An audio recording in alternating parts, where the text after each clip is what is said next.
Mula sa lupa, nilikha ang unang tao. At ang kanyang ilong, hiningahan ng Diyos ng buhay. At tinawag niya siyang si Adan. Sabi ng Diyos, hindi mabuting nag-iisa siya. Bibigyan ko siya ng angkop niyang katuwang. Kaya mula sa isang tadyang ni Adan ay lumikha ang Diyos ng isang babae at kanyang pinangalanan siyang Eva. Sina Adan at Eva ay namuhay sa presensya ng Diyos sa magandang hardin ng Eden na para sa kanila. Kasama at kaukausap sila ng Diyos sa hardin.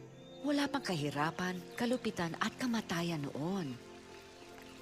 Sabi ng Diyos kay Adan, maaari kayong kumain ng bunga mula sa alinmang puno sa hardin, maliban sa bunga ng puno ng pagkakilala ng mabuti at masama. Mamamatay kayo sa sandaling kainin niyo yon.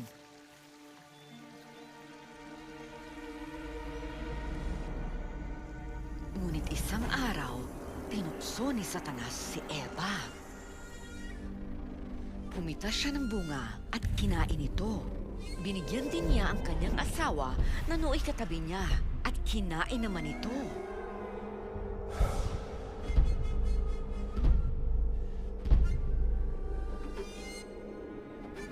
Ang kahiyahiyang pagsuway ni Adan at Eva ay sumira sa kaayusan sa hardin, sa magandang ugnayan ng mag-asawa at sa magandang pakikipag-ugnayan nila sa Diyos.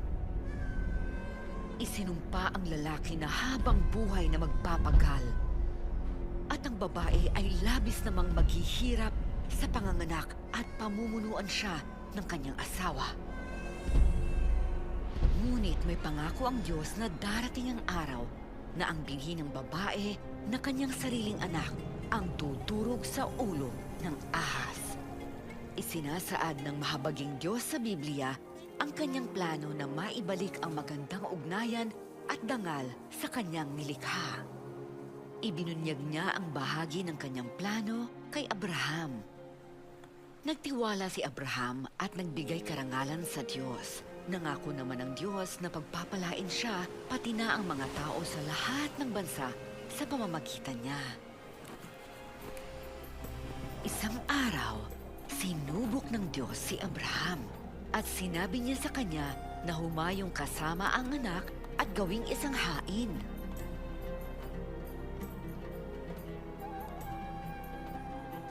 Nagtiwala at sinunod pa rin ni Abraham ang utos ng Diyos. Kahit alam niya na sa pamamagitan ng kanyang anak na ito, matutupad ang pangako ng Diyos sa kanya. Tinawag siya ng Diyos, Abraham! Pinatunayan mong tapat ka sa akin, pagkat hindi mo ipinagkait ang minamahal mong anak. Isang tupa ang nakita ni Abraham, kaya ito ang kanyang inihain sa Diyos kapalit ng kanyang anak. Ang pagkakaloob ng tupang pamalit sa anak ni Abraham ay isang pagsasalarawan, isang sulyap sa dakilang plano ng Diyos. Ang planong ito ang wawasak sa sumpa ng kasalanan at kamatayan at magbabalik sa magandang pakikipag-ugnayan ng tao sa Diyos.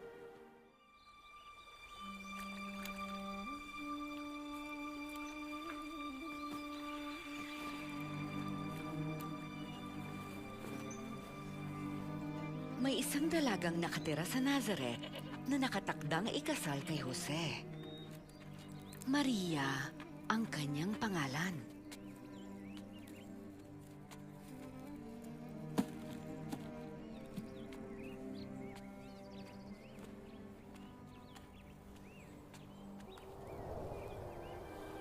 Sumasa iyo ang Diyos, lubos ka niyang pinagpala. Huwag kang matakot, Maria, kinalulugdan ka ng Diyos.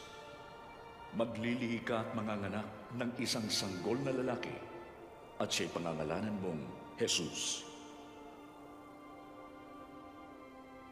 Paano to mangyayari? Ako'y birhen. Sasayo ang Espiritu Santo at magpapasailalim ka sa kapangyarihan ng kataas-taasang Diyos. Ang isisilang mo'y banal at tatawaging anak ng Diyos. Kahit ang pinsan mong si Elizabeth, na baog at matanda na, ika-6 na buwan na ng kanyang dinadala, pagkat walang anumang imposible sa Diyos.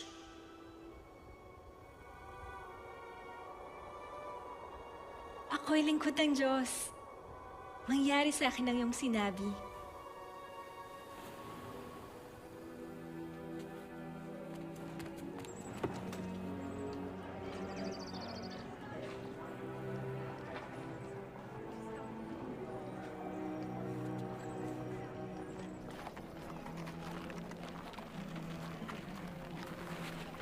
Nagmadali si Maria na bisitahin si Elizabeth.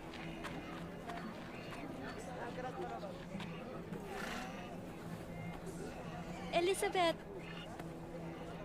Maria! Pinsang Maria!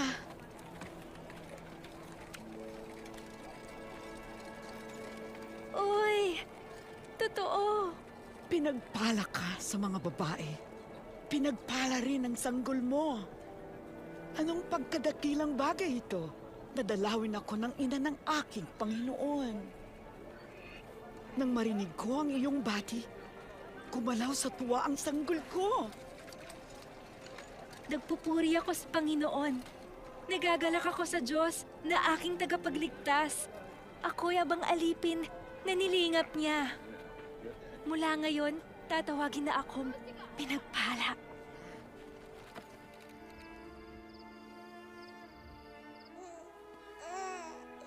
Si Jesus ay ipinanganak sa Bethlehem, sa isang sabsaban dahil walang matuluyan sina Maria at Jose. Ipinahayag ng mga anghel ang kanyang kapanganakan.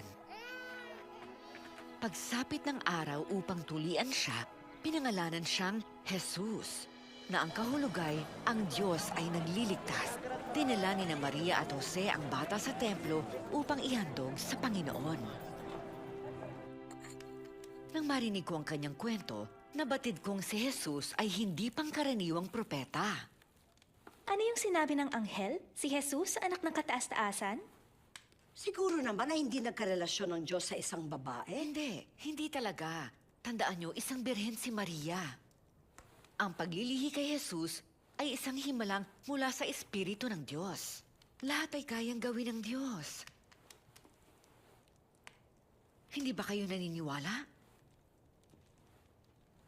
Sa pasimulang puno ng himala, ang nagluwal kay Jesus ay babaeng tulad natin. Pero higit pa siya doon.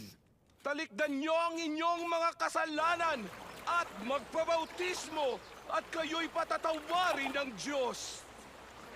Ang Diyos mismo ang nagsabi nito nang si Juan Bautista na anak ni Elizabeth ay nagbabautismo sa mga tao sa Ilog Jordan. Binabautismohan ko kayo sa tubig. Ngunit may darating na higit na dakila kaysa akin. Ni hindi ako karapat-dapat na magkalag ng sintas ng kanyang sandalyas. Babautismohan niya kayo sa Espiritu Santo at apoy. Hawak niya ang kalay-kayo pang linisin at tipunin ng trigo sa kanyang kamali.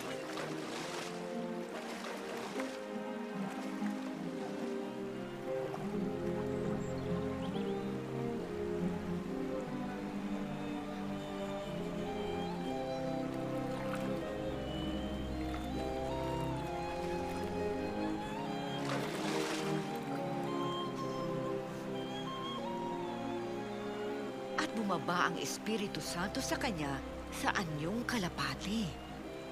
At isang tinig mula sa langit ang narinig. Ikaw ang minamahal kong anak. Lubos kitang kinalulugdan. Nang mabautismuhan, nagtungo si Jesus sa bawat bayan, nagturo at pinagtibay ng kanyang mensahe ang kanyang kapangyarihan.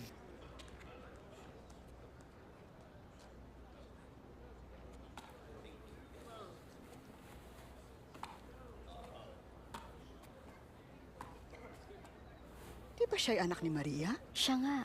Tumahimik ka.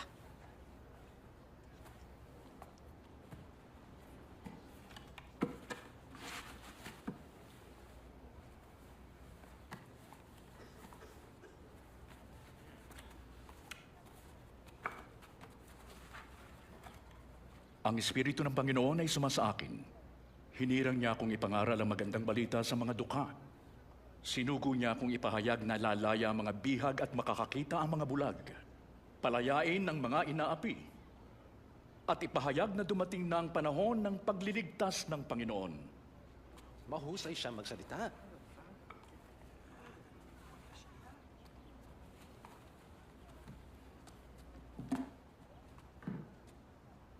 Ang kasulatang ito ay natupad ngayon, gaya ng aking binasa. Natupad ang kasulatan?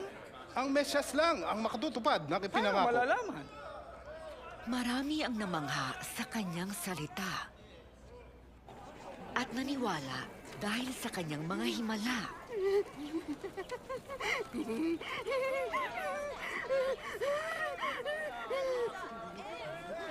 Ito na siya. Ito na naman siya.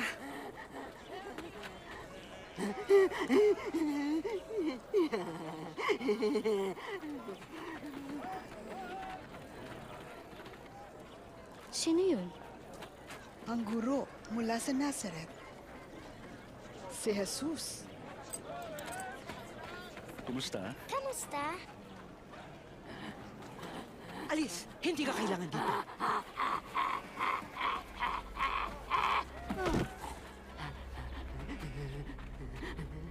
Guro, huwag niyong dungisan ang inyong sarili sa pagtingin man lang sa kanya. Maria, Anong nais mo sa amin, Jesus na taga Nazaret?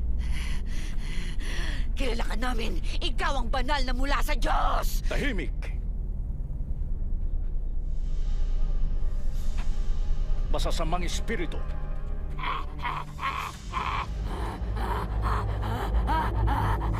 Lumabas kayo sa kanya.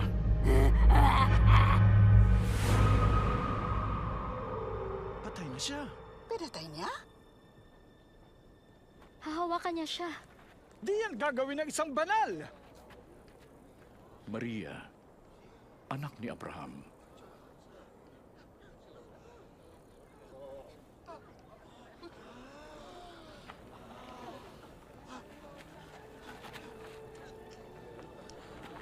Maayos na siya. Buhay siya. Himala. Sino ang taong ito? Pirito may sumusunod. Ito'y himala. Isang himala. Paano to? Salamat.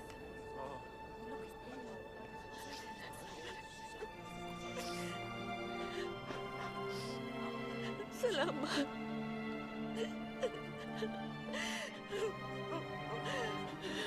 Salamat. Salamat.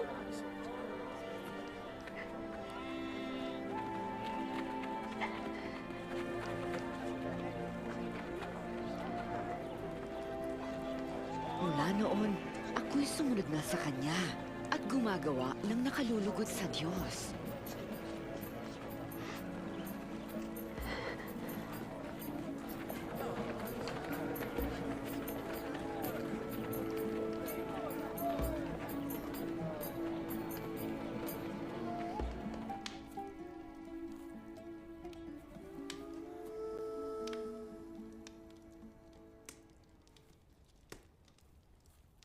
Maraming taong nabuhay ako sa kahihiyan. Pero ibinalik ni Jesus ang aking dangal. Pinalayas ng kanyang kapangyarihan ng masasamang espiritu. Oh, mahal. Sapira, Dina, narinig mo si Jesus at nakita ang kanyang mga himala, hindi ba? opo, Kaya alam mo kung bakit ko iniwan ang lahat at sumunod sa kanya. At hindi lamang ako.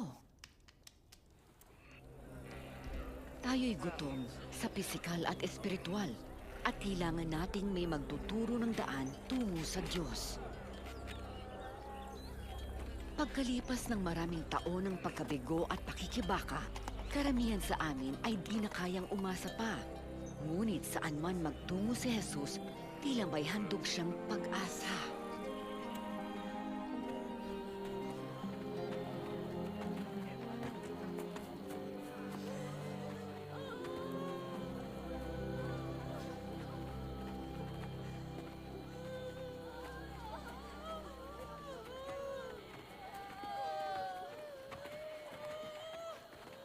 Teka, sino yun? Isang binata. Pugtong na anak ng isang balo.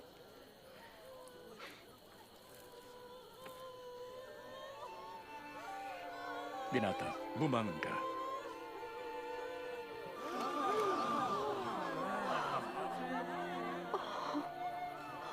Dumating sa atin ang sangdakilang propeta. Dumating ang Diyos sa ating ikaliligtas.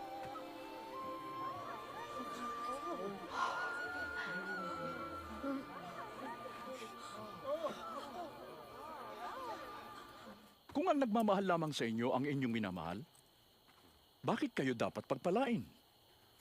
Gawirin ito ng mga makasalanan. At kung mabuti lang kayo sa mabuti sa inyo, bakit kayo pagpapalain? Gawirin ito ng mga makasalanan. Hinahawakan niyo siya. At kinakausap pa. Nakasusok lang. Hindi. Mahalin ang inyong kaaway at gawan sila ng mabuti, magpahiram ng walang kabayaran. At malaking gantimpala ang inyong tatamuhin at kayo'y magiging mga anak ng kataas-taasang Diyos. Siya'y mabuti kahit sa masasama. Maging mahabagin kayo tulad ng inyong amang mahabagin.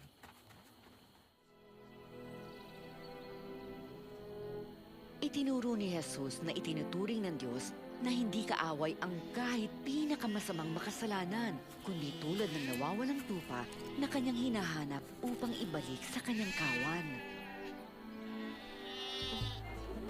Hindi natin alam na ang ganitong pagpapahalaga at pag-ibig sa tao ay nararapat kahit sa mga kasuklam-suklam, mga banyagang may nakakagalit na tradisyon hanggang sa pinili ni Jesus na dumaan sa Samaria.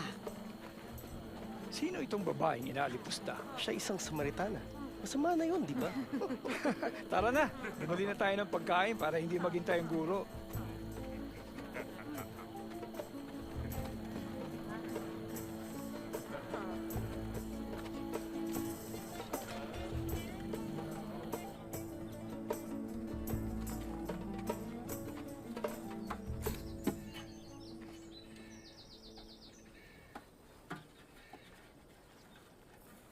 Painom nga.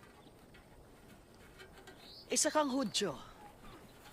At Samaritana naman ako. Bakit ka sa akin humihingi? Kung alam mo lang ang pinagkakalob ng Diyos at kung sino kung humihingi sa iyo, ikaw ang hihingi sa akin. At bibigyan kita ng tubig na nagbibigay buhay. Ginoo, malalim ang balon at wala ka namang panalo. Saan ka kukuha ng ganoong tubig? Pamana sa amin ni Jacob ang balong ito. Dito siya uminom, ang kanyang mga anak at mga hayop. Ibig bang sabihin na higit ka pa kaysa kay Jacob? Ang bawat uminom ng tubig na ito ay muling mauuhaw. Ngunit ang uminom ng tubig na aking ibibigay ay di na muling mauuhaw pa.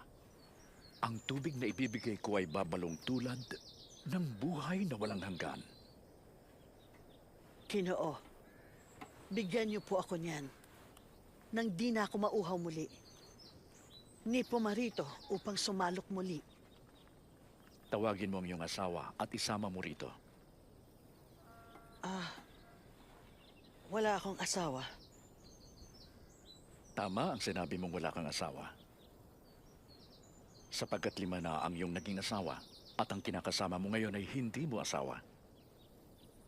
Totoo ang sinabi mo.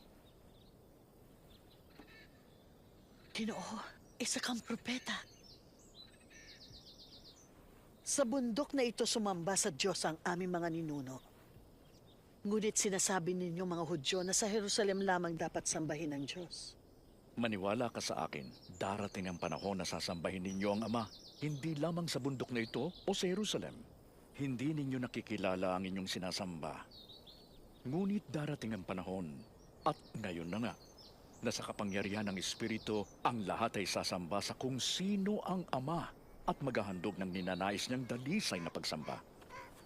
Ang Diyos ay Espiritu at sa kanyang Espiritu lamang masasamba ng tao kung sino talaga siya. Siya ang babaeng yun.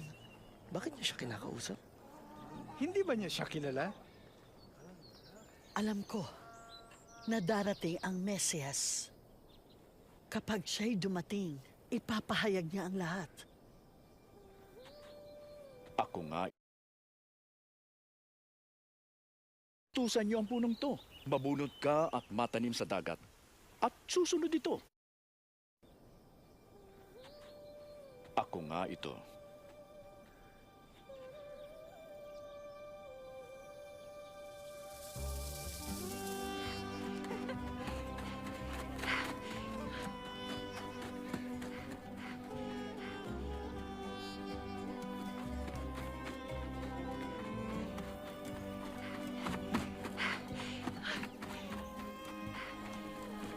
Halik kayo!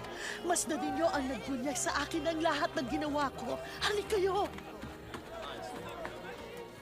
Sino kaya ang Mesiyas? Ang Ang Mesyas?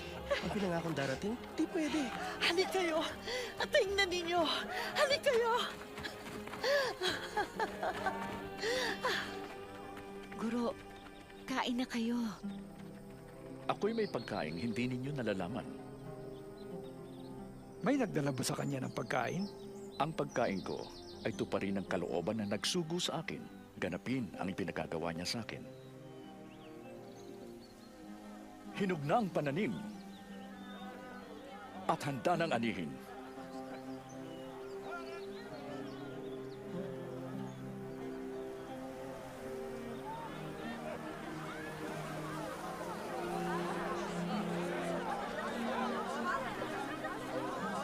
Napakarami ng dumarating. Ang Samaritano rin ba ang mabuting balita?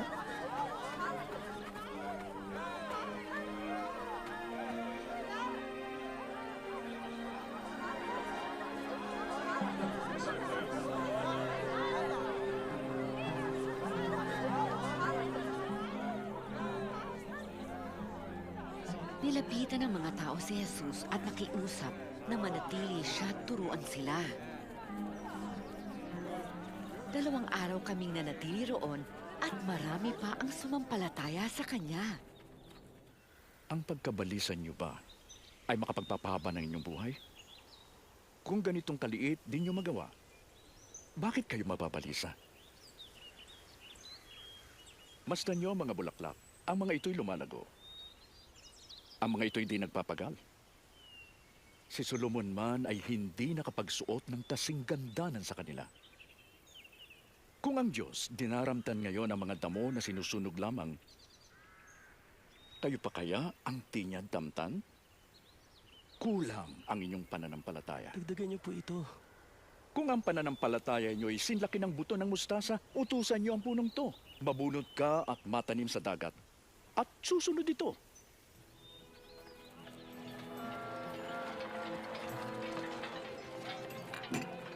Tiyak ang pagdating ng tukso. Ngunit kawawa ang nagdulot nito. Mabuti pang itapon siya sa dagat na may nakasabit na gilingang bato sa kanyang leeg kaysa maging katitisuran ng isa sa mga maliliit na ito.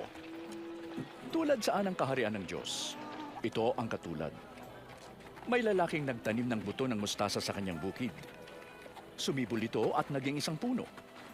Namugad ang mga ibon sa sanga nito. Hindi ko siya maintindihan. Bakit ka nakikisalo sa mga maniningil ng buwis at iba pang mga makasalanan? Kami? Makasalanan? Hindi kailangan ng walang sakit ang manggagamot, kundi ang may sakit. Di ang matuwid ang tinawag ko para magsisi, kundi ang makasalanan.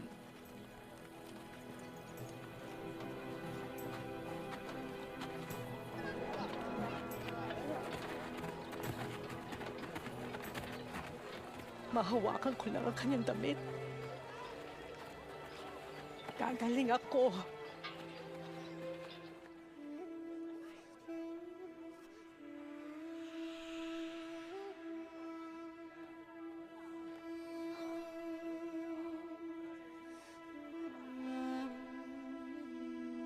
Sinong humawak sa akin?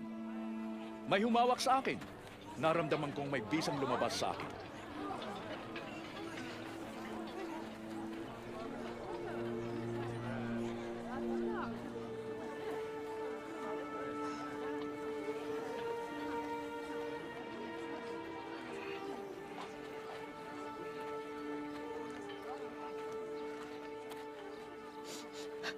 Ako po ang humawak sa inyo. 12 taon na po ako dinurugo. Walang nagawa ang mga magkakamot.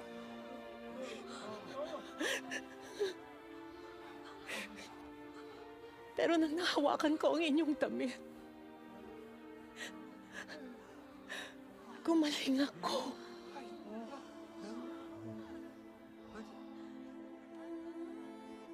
Anak, pinagaling ka ng iyong pananampalataya.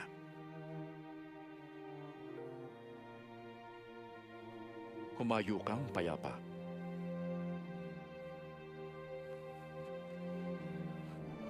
Salamat po.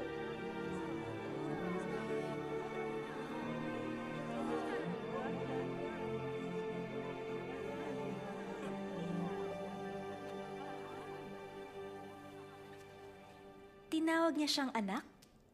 Oo, siya na marumi ng 12 taon ayon sa ating batas. Ibinalik niya ang kanyang dangal. Alin kaya ang higit na makapagpapagaling? Ang kapangyarihan ni Jesus o ang kanyang awa? Huwag kayong matakot, munting kawan, pagkat nalulugod ang Ama na pagharian kayo. Ipagbili niyo ang inyong ari-arian at ipamahagi sa mga dukha. Gumawa kayo ng mga sisidlang di nasisira at mag-impok sa langit ng kayamanang di nawawala. Pagkat sa langit walang magnanakaw, ni insektong sumisira. Kung saan ang inyong yaman, dun din ang inyong puso.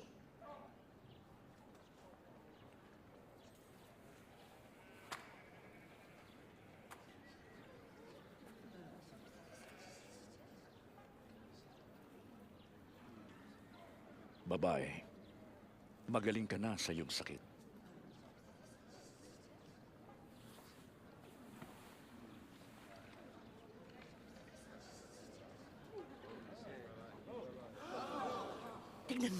Tignan mo.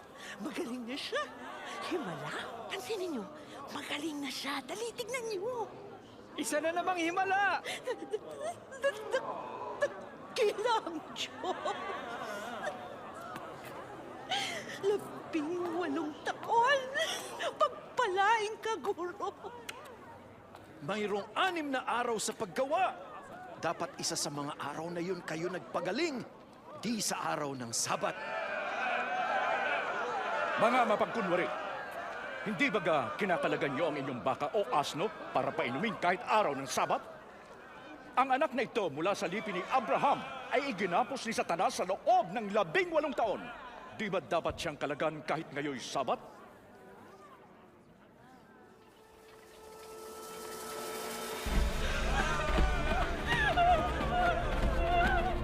Makasalanan! Mapangalunya! Mapakiapid! Mapakiapid! Mangangalunya! Guro, ang babaeng ito'y nahuli sa aktong pangangalunya. Ayon sa kautosan ni Moises, dapat batuhin hanggang mamatay ang tulad niya! Batuhin siya! Mapakiapid! Batuhin siya! Batuhin siya! Batuhin siya! Mapakiapid! Batuhin siya! Anong masasabi mo?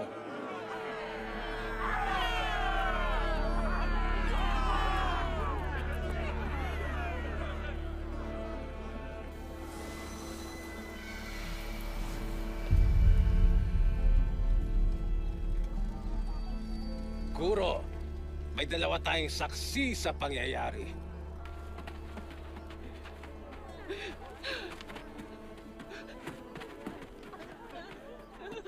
Anong dapat gawin sa kanya?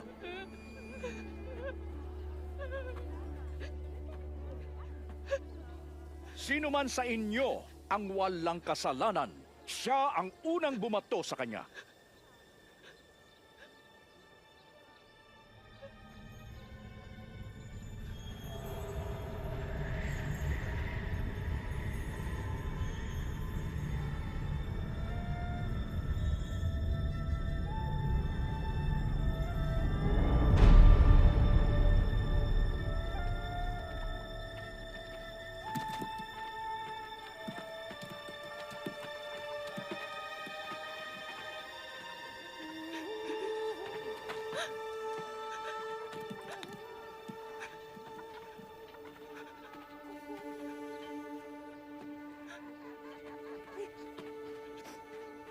Babae.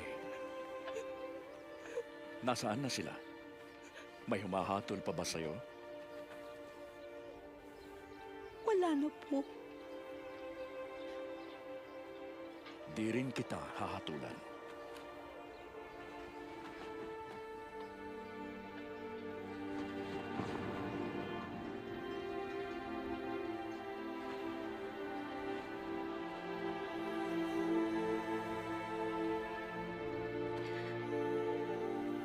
Humayo ka at huwag nang magkasala.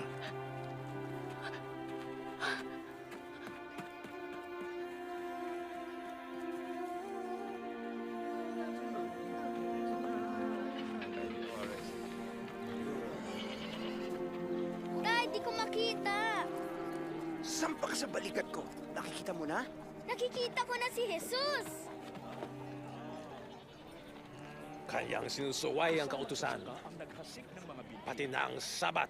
May binhing napunta sa daan at napakan. Kasakasama na makasalanan. Kung siya'y pababayaan natin, maniniwala ang lahat sa kanya. Paparito ang mga Romano at wawasakin ang ating templo. Mayroon namang nalaglag sa matabang lupa. Bigo silang mabihag si Jesus o pigilang sumunod ang mga tao sa kanya.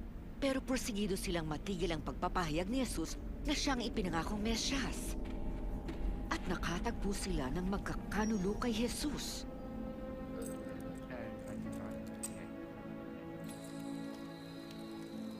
Isinasama niya ang kanyang tagasunod sa bundok upang manalangin. Nang gabing yun, siya'y tila parisa.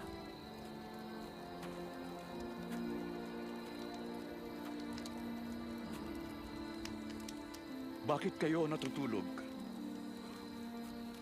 Bangon! At manalangin kayong hindi mahulog sa tukso.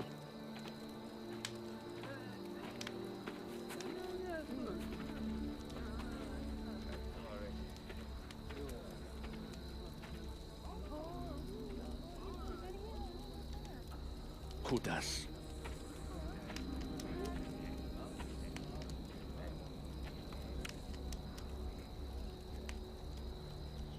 Ipagkakanulo mo ba ang anak ng tao sa isang halik? Panginoon, lalaban na po ba kami? Dakpin siya! Tama na!